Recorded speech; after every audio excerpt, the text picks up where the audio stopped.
John Beckman, Professor John Beckman, Dr. John Beckman, the father of sin, the transgenic mother of sin, your hostess with the mostest.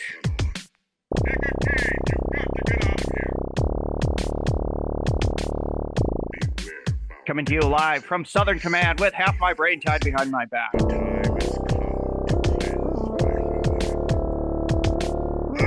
My small select list of subscribers.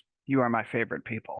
It's good that we can connect. It's good that we're not censored. Okay, so I want to talk about Minnesota campaign strategy. Minnesota is the hardest state to win for Republicans. This is a map of Ronald Reagan's winning in 1984. Minnesota was the only state that Ronald Reagan didn't win, okay? That's how hard it is to win Minnesota. But it's possible, because Minnesota has had Republican governors. So it's possible to win the state of Minnesota. I think you just need to understand the subpopulations, and you need to appeal and say the right things to the right people. And right now, Minnesotans, I would bet, are extremely angry. I'm from Minnesota. I understand the culture. I understand the people. I understand all the different subpopulations. I left Minnesota because you can't live there anymore. It's terrible. It's managed terribly. And the small pockets of reasonable people that were left are being overrun by immigrants. But I think it's possible to win. I think Donald Trump can win Minnesota. So I would like to send out into the universe a theoretical campaign strategy of how to win Minnesota.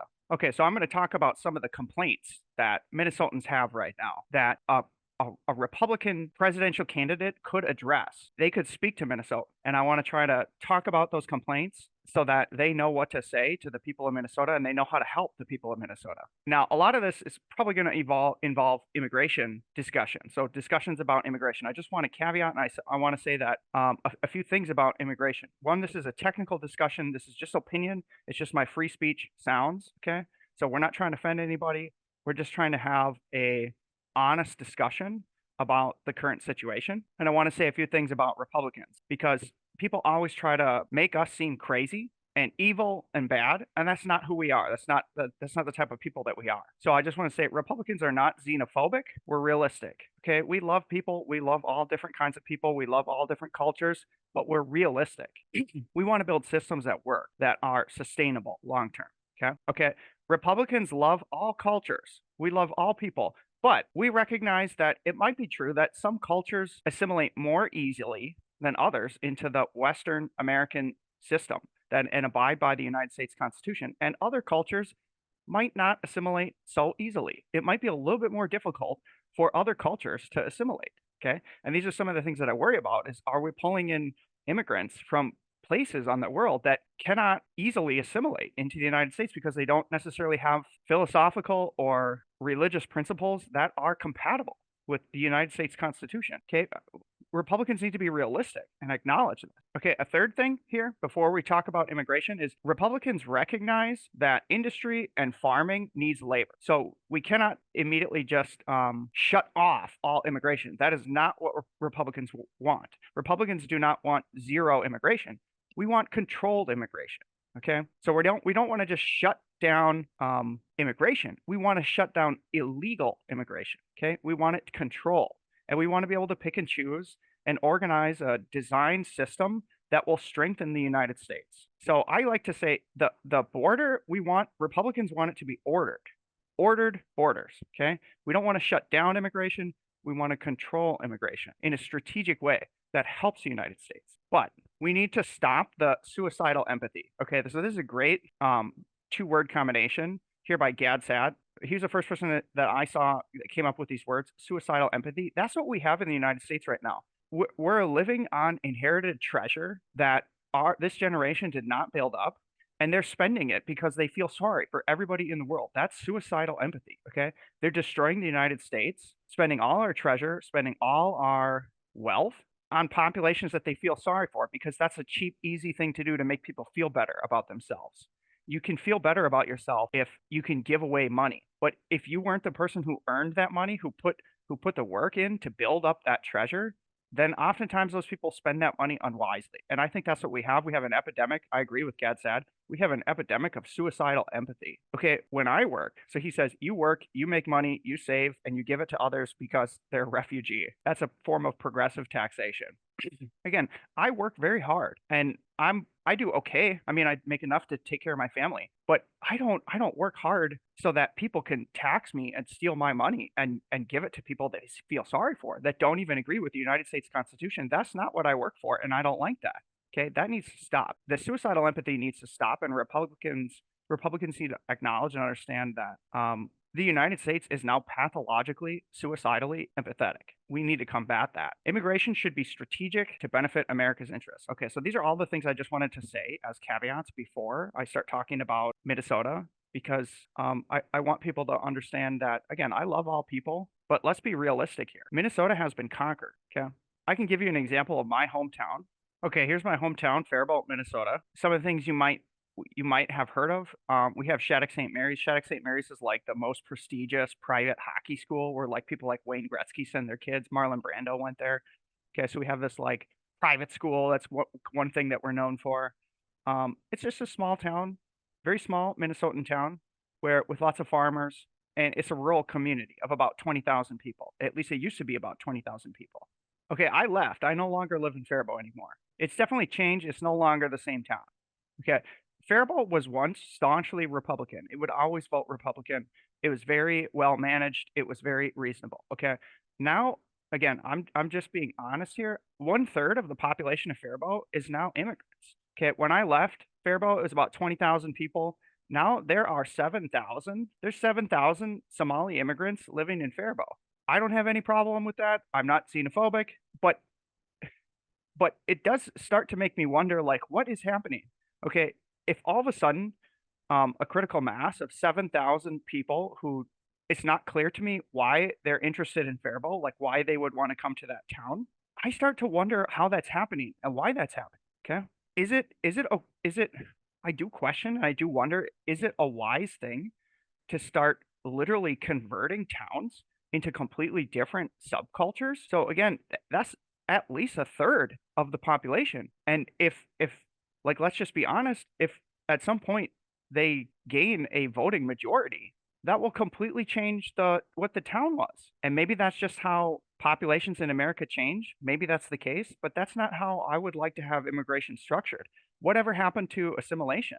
Whatever happened to dispersed immigration? So the idea that people who immigrate to the United States are dispersed throughout the country so that they learn how to assimilate and they learn how to become Americans. What's happening instead in Minnesota is they're assembling these critical masses of giant populations of people who seem like they have no interest in assimilating, or seem like they don't really believe in the United States Constitution. And then once that critical mass is assembled, it becomes a draw for more and more and more of those people until at some point the whole town is conquered. And I would argue that that's what has happened to my town of Faribault. And because, again, Faribault was staunchly Republican, I do kind of wonder who was the strategic person in charge of that? Was somebody actually planning that out? Or was this just something that happened? I don't know. But now you're seeing that this population of, I won't say this or that population, but you're starting to see major changes in the government structure of Minnesota. So, for example, one of the things that people are very upset about is they changed the flag. Okay, so here's the old Minnesota flag. The old Minnesota flag was a farmer, okay, because again, much of the economics of Minnesota is based on rural farming with a Lakota Sioux Indian warrior who were the original inhabitants. And, there was a rough history, but we learned to get along with each other over time. And so this was our flag. And now they've changed it to this new flag, which is some bizarre like DEI symbol that no longer reflects what the history and the background and the founding of Minnesota was. That I don't even know like what this is. Okay. But that's how much power that these new populations of people have in Minnesota. So much so that they're changing the complete identity of Minnesota, what it was, into something completely new. And I left. It's no longer a place where I want to be. So one thing I would ask is if there are Republicans that watch this show, I would ask you guys to look into who is organizing the import, because if this is happening in my hometown, this is probably happening all over the United States. There are probably organizations, liberal organizations that are strategically importing populations of people into staunchly Republican districts so that they will never, ever, ever vote red ever again. That's conquest. They're conquering our country. And we need to get realistic about this. And we need to figure out who's doing this. Why are they doing that? What are their motivations? Who organized the plan? And this needs to be stopped. I don't like this. I do not think that this is going to lead to a better future. Again, whatever happened to the idea where the United States used to give out land to immigrants and they could settle the land? We have all kinds of land that's never been settled. We have a whole gigantic state called Alaska that needs to be settled, that has land that could potentially be used for something very productive. Why don't we send immigrants there and give them chunks of land and have them settle the land? What that would be much more productive than strategically sending them to staunchly Republican districts so that they can convert them to be forever Democrat. And I don't think the people in Minnesota like this. I don't even think, I mean, they probably realize what's going on, but nobody has the balls enough to come up and say that because they'll be targeted as being xenophobic. Again, it's not about xenophobia. I love all people, but it's about strategic planning towards a better future and staying in tune with what the founding fathers and the United States Constitution set up as the governing structure of our country. Okay, so here's now my strategy of how I think that Minnesota could be retaken and fixed. Okay, so we need to set up these wedge strategies where a wedge strategy is, if you have two sort of like enemies that are closer together, if you can set up a wedge between those two enemies and bring one of those enemies closer to you, you can become closer friends. You can win them over and split apart the more reasonable opponent onto your side and isolate the insane ones. And I think Republicans should be doing this just in general throughout the election. Okay, there's kind of like Democrats, and then there's liberals, and then there's Republicans. Okay, Republicans and Democrats agree with a lot of things. Okay, essentially like the U.S. Constitution. Okay, the United States, believing that the United States is a good entity. Liberals do not believe that. So all campaigns in the United States right now should start to set up a wedge that splits Democrats from liberals. Okay. And you can do this by finding areas where Republicans and Democrats agree that we all agree on. And that's going to drive a wedge between the liberals and the Democrats, and that's going to bring the Democrats closer to the Republican side. So I think all of Republican politics should be utilizing this wedge strategy. And here's some of the wedge strategy that you can put or implement in Minnesota with the understanding of some of the subpopulation. Okay. So worst parts of Minnesota are Minneapolis and St. Paul, with the cities, which are the Twin Cities, which are essentially probably lost forever. Okay. So these are probably lost forever, but I do think there are populations in there that you can appeal to. After all the riots in Minneapolis, and North Minneapolis was essentially destroyed. I mean, I used to live in North Minneapolis. If you go through the places where I used to live, the buildings were burned. They were destroyed. It was it was literally like ransacked. And so I think what people might be skeptical of the police, and I understand that. I'm in some senses, I'm often skeptical of the police, but you cannot defund the police. And so maybe the people in North Minneapolis don't want to be told that. But the thing that you could offer them is you could offer them safety. I think everybody in Minneapolis and St. Paul is probably looking for safety. The people there, the people who I know there, they don't feel safe. And one thing that you could, as a Republican, offer them is safety. Okay. That's the key word that everybody will agree on. Everybody wants to be safe. Everybody wants to be protected in their community. And so I think that if you want to win some votes, probably impossible to win those towns, but if you want some votes in Minneapolis, St. Paul, you can go and you can campaign to those people there and you could offer them safety. Okay? That's what Republicans can offer that Democrats and liberals cannot offer.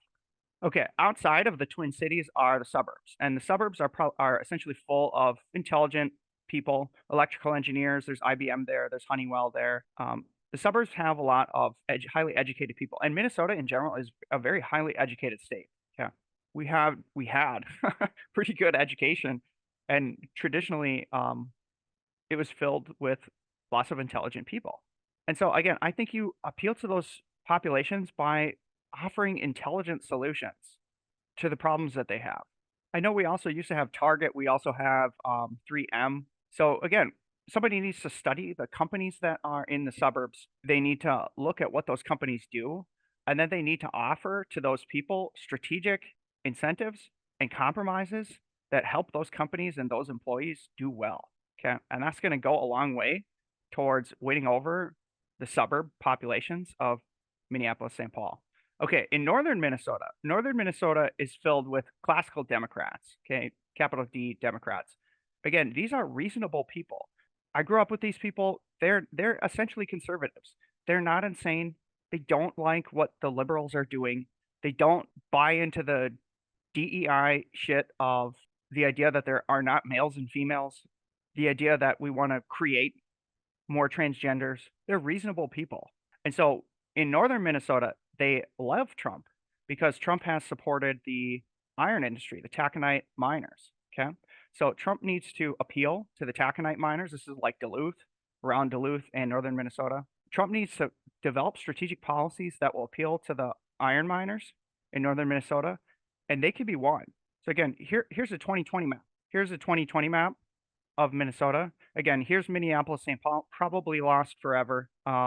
Northern Iron Range, again, full of conservative people. And here's the population that you can appeal to, these blue Democrats. You can appeal to these people by strategically investing in taconite mining. Okay, outside of those areas, it's all red.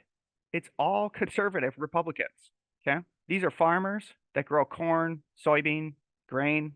So you can appeal to those farmers and get them excited by favoring policies that help the farmers, and everybody's going to appreciate that.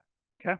Now let's talk about the immigrant populations. Okay, when I was young, the first wave of immigration was Latinos, mostly Mexicans, and that did not cause too much problems. Again, because Latinos are very westernized. They speak Spanish, so they don't necessarily come in speaking the same language, but the Spanish language is quite similar to English, and so it's easy to learn. It's easy to go back and forth. And so I feel that Latinos are westernized and they assimilate quite well. And these Latino voters can be won over, I think, by Republicans. You just need to offer and say the right things to create the wedge. Okay. Again, in the Spanish language, all words, las palabras, all the words are either male or female, masculine or feminine. So these are not people who think that there are no male and female. You just need to go talk to them. You need to send somebody who can speak Spanish, a Republican who can campaign to them and tell them how Republicans are much more in their favor than crazy liberals. Okay. And talk to them about the transgender propaganda. They're not going to like that. I also think the Somalian population, I also don't think that they're going to like the transgender stuff. All the shit, the crazy stuff that the liberals are offering, I don't think that the Somalian population would agree with that in any way. But the problem that we have as Republicans is we can't communicate with them, and their language is much more harder to learn because it's an African language. Republicans need to strategically invest in essentially like translators, Republican translators who understand Somali and can speak to these people. And I think we should send people to campaign to these people and to try to present a pitch of why they should vote Republican. And you might be able to win them over. One thing that they will all understand, one thing that all immigrant populations understand, farmers understand, miners understand, everyone understands that inflation is theft. That's another thing that we can talk about that will appeal to everybody. Okay. Inflation is theft. If they destroy the American dollar, nobody likes that. It's hurting the lowest income populations. That's all our immigrants. Okay. So we can appeal to immigrants by discussing how inflation is so damaging to them and that Joe Biden is responsible for all these policies that are leading to inflation. Inflation is theft. Okay. That's a quick video. Hopefully that's helpful. Hopefully nobody attacks me. Kind of a controversial things to say, but again, like I'm a very loving, caring person, but I want systems that work. And I don't want people importing populations into strategic swing districts to destroy the country. Okay? Let's get some balls here. These nuts. Investigate real time